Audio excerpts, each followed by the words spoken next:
అందరికీ నమస్కారం. మనలో చాలామందికి ఇలా జరుగుతూ ఉంటుంది కదా. రోజు ఎన్నో పనులు, ఆఫీస్, ఇల్లు, బాధ్యతలు ఇలా చేస్తూనే ఉంటాం. కాని ఎక్కడో ఒక చోట ఈ పనుల వల్ల వచ్చే ఒత్తిడి మనశ్శాంతిని లాగేసుకుంటున్న ఫీలింగ్. మరి ఈ ప్రపంచంలో యాక్టివ్గా ఉంటూనే, పనులన్నీ చేసుకుంటూనే ప్రశాంతంగా ఉండడం ఎలా? దాని గురించే ఈరోజు మనం తెలుసుకోబోతున్నాం. అవును, అసలు సమస్య అంతా ఇక్కడే వస్తుంది. మనం చేసే పని ఫలితం ఏమవుతుందోనని ఒక్కటే టెన్షన్, ఆ రిజల్ట్ గురించిన ఆందోళనలోనే సగం శక్తిపోతుంది. మరి ఈ ఫలితాల ఒత్తిడిలో పడిపోకుండా ప్రపంచంలో మన పనులు మనం ఎలా చేసుకోగలం? ఈ పెద్ద ప్రశ్నకు సమాధానం వెతకడమే ఈరోజు మన విశ్లేషణ ఉద్దేశ్యం. ఇక్కడ ఆసక్తికరమైన విషయమేంటంటే, ఈరోజు మనందర్నీ వేధిస్తున్న ఈ ఆధునిక సమస్యకు సమాధానం వేల ఏళ్ల నాటి ఒక ప్రాచీన గ్రంథంలో దొరుకుతుంది. ఆశ్చర్యంగా ఉంది కదూ. ఆ గ్రంథం అందించే జ్ఞానం మనకు పూర్తిగా ఒక కొత్త కోణాన్ని చూపిస్తుంది. సరే, ఇంక ఆలస్యం చేయకుండా ఆ అంతర్దృష్టి ఏంటో చూసేద్దాం. ఓకే, మొట్టమొదటిగా మనం అర్థం చేసుకోవాల్సింది మన ఇంద్రియాల గురించి. ఈ ఫిలాసఫీ ప్రకారం మన సెన్సెస్ అంటే ఇంద్రియాలు అసలు ఎలా పనిచేస్తాయో మనం గ్రహిస్తే చాలు, మన ఆలోచనా విధానమే పూర్తిగా మారిపోతుంది. ఇక్కడ ఉన్న అసలైన కాన్సెప్ట్ ఏంటంటే, నిజమైన నేను అంటే మన ఆత్మ ఈ శరీరం చేసే పనులకి వేరుగా ఉంటుందన్నమాట. దీన్నే దైవ చైతన్యం అంటారు. ఆ స్థితిలో ఉన్న వ్యక్తికి ఇది చాలా స్పష్టంగా తెలిసిపోతుంది.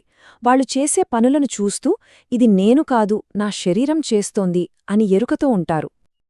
ఇక్కడ చూడండి ఎంత అద్భుతంగా చెప్పిందో.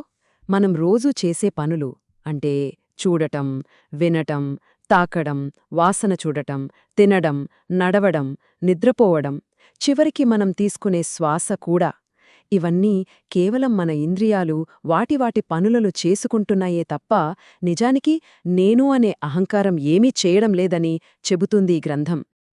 ఒక్కసారి ఈ ఆలోచనను గమనించండి, ఎంత పవర్ఫుల్గా ఉందో.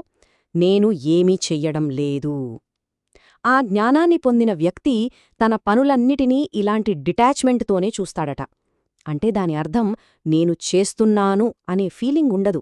శరీరం, ఇంద్రియాలు వాటి పనులవి చేసుకుపోతుంటే తను కేవలం ఒక సాక్షిలా గమనిస్తూ ఉంటాడు.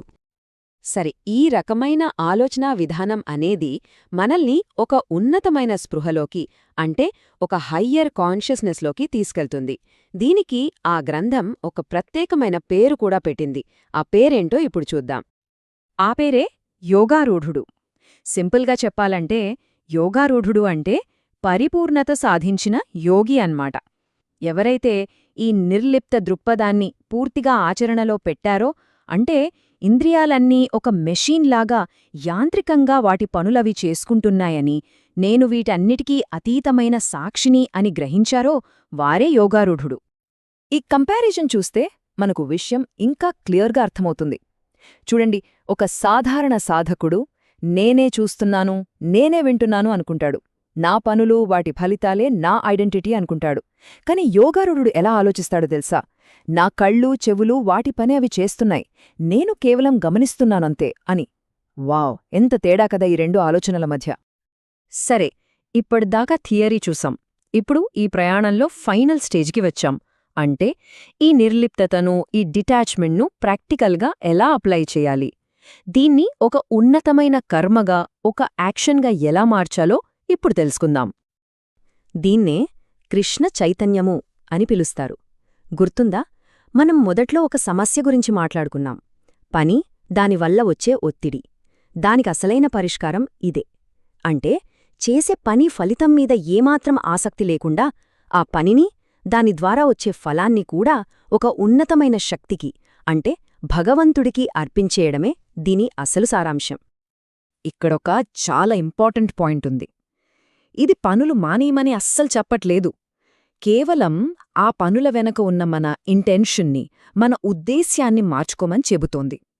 మనం చేసే ప్రతి పనిని ఒక అర్పణగా, ఒక ఆఫరింగ్లాగా ఆ పైవాడికి అంకితం చేసినప్పుడు ఆటోమేటిక్గా ఆ పని ఫలితాల బంధం మనల్ని తాకదు. సో ఈ మొత్తం ఫిలాసఫీని మనమొక సింపుల్ 3 స్టెప్ ప్రాసెస్గా చెప్పుకోవచ్చు. స్టెప్ 1, మన ఇంద్రియాలు కేవలం టూల్స్ అని గుర్తించడం. స్టెప్ 2, మనల్ని మనం ఆ పనుల నుండి వేరుగా ఒక సాక్షిగా చూసుకోవడం.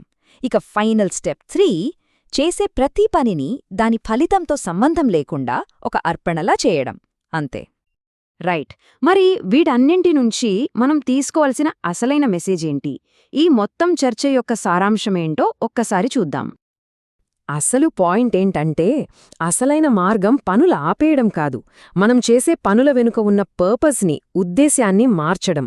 కర్మను వదిలి పారిపోవడం కాదు, కర్మ ఫలాన్ని త్యాగం చేయడమే ముఖ్యం. ఇదే అసలైన స్వేచ్ఛకు దారి. ఈ విశ్లేషణను ఒక చిన్న ప్రశ్నతో ముగిద్దాం. ఒక్కసారి ఆలోచించండి. అసలైన స్వేచ్ఛ అనేది మనం చేసే పనుల్లో, అంటే ఏం చేస్తున్నాం అన్నదానిలో ఉందా, లేక ఆ పనిని మనం ఎందుకు చేస్తున్నాం అన్నదానిలో ఉందా? సమాధానం మీకే వదిలేస్తున్నాం.